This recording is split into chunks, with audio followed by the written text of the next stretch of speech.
Basically tukwaniriza ku mukutu gwaffe omuganzi ogumanyikiddwa nga Uganda Mukamuli amanya n'eddoboozi Bampita Ntambi Jameso Rich Boy Maxud Junior webale kuba nti otambula naffe mpola mpola muganda waffe webale kuba nti weekomera wano ne tuba nti tutambula ffenna webale kuba nti weekomera wano ne tuba nti weekomera mu kumanya olunaku lwa leero tukuletedde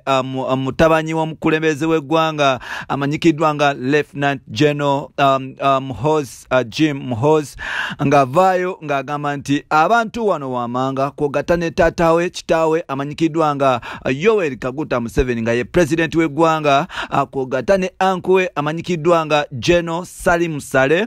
Mr. General Rujema kwogata ne General Paul Kagame ow'e Rwanda nti badizavinga special honor mu Uganda era nga Muhoozi avudde n'agamba nti awatali kulinda kulala Rwanda ne Uganda babeere nga batandika okuba nti bategeeka n'okuba nti bakola statue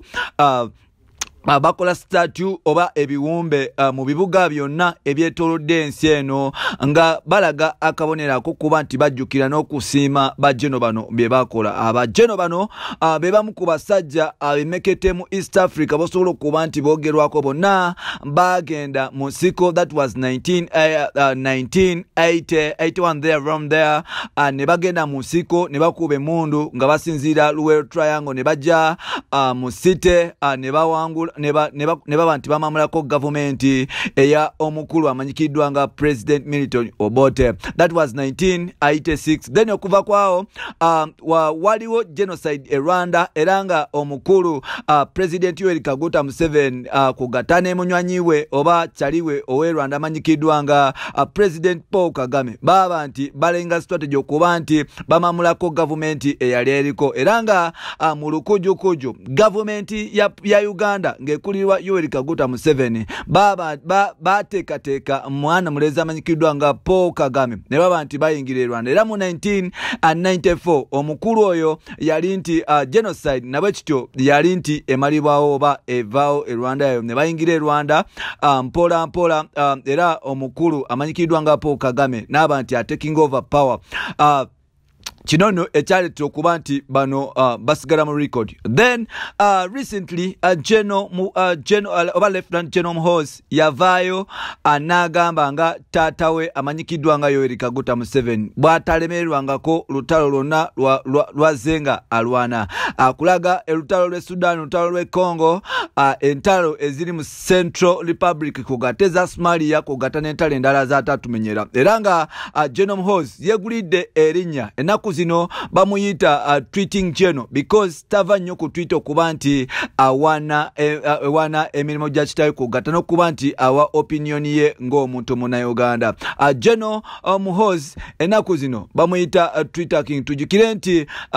waliwo ebibadde bigenda mu maaso nga General Muhoozi agamba nti twali badde tusiima abantu abakoledde eggwanga nga bakyali balamu n'okuba nti tuba praising adani okubalinda okufa ne tusigala nti ate tujjisa n'okuba nti tukaaba nti bagayi bakoledde eggwanga. Simanyi